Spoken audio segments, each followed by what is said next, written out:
मुखिया जी की तो लग गई, मुखियाइन जेल में और मुखिया पति रेल में। जी हाँ दोस्तों, यह खबर है समस्तीपुर के मोइनुद्दीन नगर ब्लॉक की। अब आप सोच रहे होंगे कि मैं आपको ये खबर क्यों बता रहा हूं। मैं आपको सिर्फ ये बताना चाहता हूं कि आरटीआई की पावर क्या है। दोस्तों सबसे पहले चलते हैं इस खबर पे, आपको यह खबर दिखाते हैं, यह खबर है क्या। अब आप देखिए, ये खबर जो है ये 2 दिन पुरानी है, 23 जून 2022 की है। समस्तीपुर में पूर्व मुखिया चढ़ी निगरानी के हत्थे, गबन का है आरोप। और यह गबन कब का है यह मैं आपको बताता हूं, नीचे की न्यूज में यह दिखना चाहिए। यह आप देखिए, गुरुवार को उर्मिला देवी को गिरफ्तार कर निगरानी की टीम अपने साथ पटना लेकर गई है। 13 साल बाद हुई इस गिरफ्तारी से जनप्रतिनिधियों के बीच हड़कंप मचा हुआ है। अरे भाई क्यों हड़कंप मचा हुआ है? जब आपने कुछ गलती नहीं की तो क्यों हड़कंप? और जिसने गलती की है तो मुद्दे लाख बुरा चाहे तो क्या होता है, वही होता है जो मंजूर खुदा होता है।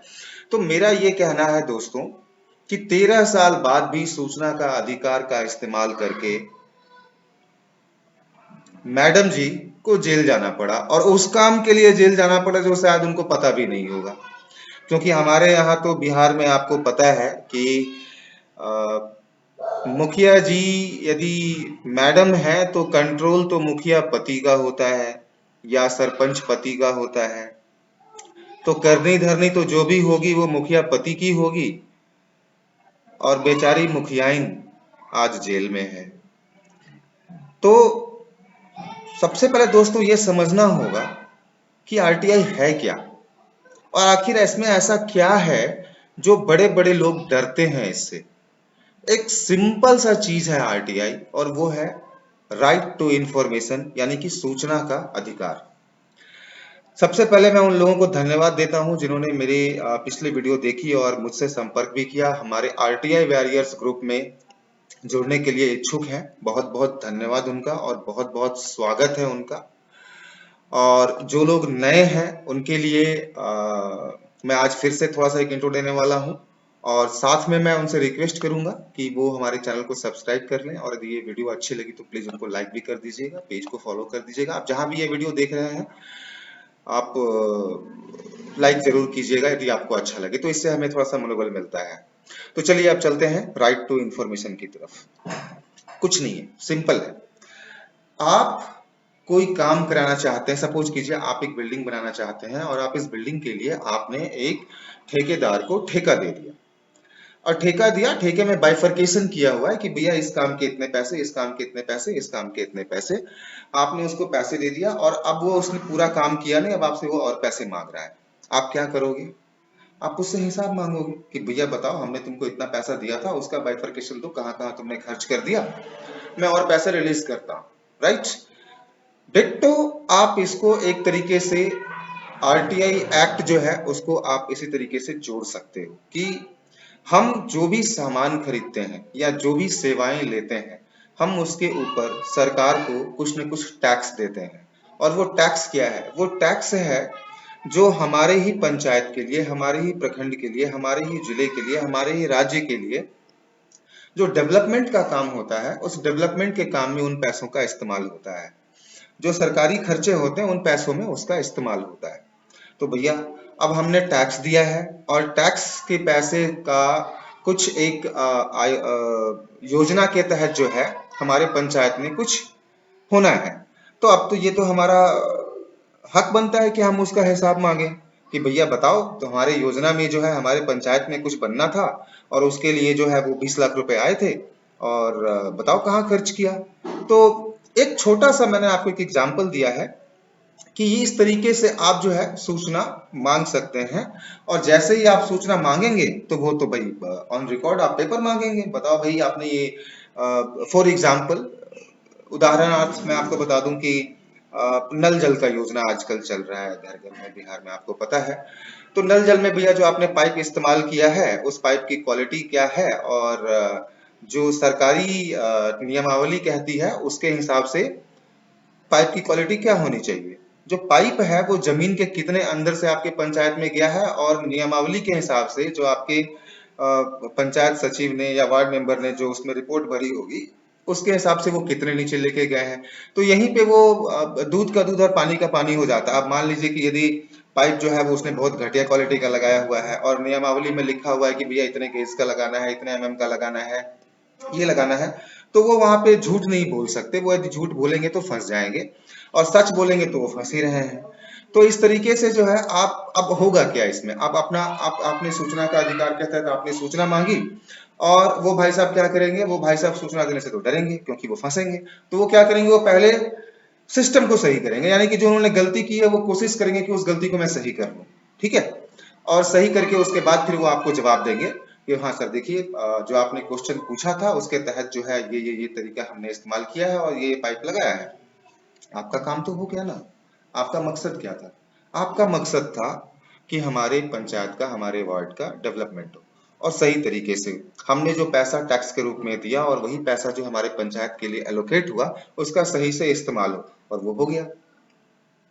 ठीक इसी तरीके से आप और भी योजना या और भी बहुत सारी चीजें या कुछ व्यक्तिगत इंफॉर्मेशन, जैसे आपका रिजल्ट का कॉपी निकालना है, रिजल्ट में आपको कब नंबर आया वगैरह वगैरह वगैरह, आप बहुत कुछ कर सकते हैं। अब मैं आपको बता दूं कि इसके लिए ऐसा कुछ खास वो नहीं है कि आपको कोई एप्लीकेशन का फॉर्मेट है, कुछ है। अ, हर एक डिपार्टमेंट, हर एक विभाग में एक लोक सूचना अधिकारी की नियुक्ति की गई है। और कई जगह तो ऐसा होता है कि जो एग्जिस्टिंग अधिकारी होते हैं उनको ही यह प्रभार दिया जाता है। जैसे हमारे पंचायत की यदि बात की जाए तो पंचायत सेवक जो होते हैं वो हमारे लोक सूचना अधिकारी होते हैं। प्रखंड में हमारे जो बीडीओ साहब होते हैं वो हमारे लोक सूचना पदाधिकारी होते हैं। तो हम उनसे एक सिंपल सादे कागज पे जो है एप्लीकेशन लिख करके आरटीआई एक्ट 2005 यानी कि सूचना का अधिकार 2005 अधिनियम के तहत जो है आप अपने कुछ पॉइंट्स पूछ सकते हैं। बस ध्यान ये रखना है कि वो सारे के सारे क्वेश्चंस जो हैं वो एक सब्जेक्ट से रिलेटेड हो। आप 1 2 3 4 5 6 क्वेश्चंस पूछ सकते हैं, इसमें कोई दिक्कत नहीं है, लेकिन उसका सब्जेक्ट एक होना चाहिए। ताकि उनको जवाब देने में आसानी हो और वो आपको आरटीआई एक्ट की दूसरी नियमावली में फंसा करके, दूसरे एक्ट्स में फंसा करके आपको मना ना कर दें और घुमा ना दें। तो बहुत सिंपल सा एप्लीकेशन है और आप साधारण सा कागज पे एक सिंपल एप्लीकेशन लिख करके जो है आप सूचना मांग सकते हैं। बट फिर भी यदि आपको इसमें किसी भी तरीके का कोई कंफ्यूजन है और जानकारी चाहते हैं तो आप मुझसे कमेंट कर सकते हैं और कमेंट करके आप मुझे अपना नाम और शहर का नाम बताइए। मैं आपसे संपर्क करूंगा और आपको मैं पूरी पूरी पूरी मदद करूंगा किस तरीके से एप्लीकेशन लिखना है और कैसे उसका जवाब देना है, कैसे उसको करना है। इसमें जो एक एक्सपेंस है, सरकार ने इसके लिए जो है एक 10 रुपए का फीस रखा है, जो आप पोस्टल ऑर्डर के माध्यम से या आप ऑनलाइन, यदि आप आरटीआई कर रहे हैं तो ऑनलाइन के माध्यम से आप वो पेमेंट कर सकते हैं। और बाय रजिस्टर्ड पोस्ट भी जो है आप इसको भेज सकते हैं। आप पेमेंट डीडी के माध्यम से भी कर सकते हैं। बहुत ही स्ट्रॉन्ग टूल है, बहुत ही स्ट्रॉन्ग हथियार है एक आम आदमी के लिए। और जिम्मेदार होने के नाते यानी कि बीइंग रिस्पॉन्सिबल, हर एक नागरिक का ये उत्तरदायित्व है कि वो आने वाले समाज को, आने वाली जनरेशन के लिए एक अच्छा समाज छोड़ के जाए। भाई देखो, मेरा एक सिंपल सा मानना है, आपने यदि सिस्टम गलत कर दिया, सिस्टम करप्ट कर दिया, आपने सोसाइटी करप्ट कर दिया, आप करोड़ों रुपए बैंक में छोड़ के चले जाओ, वो करोड़ों रुपए ये करप्ट सिस्टम आपके बच्चों से ले लेगा।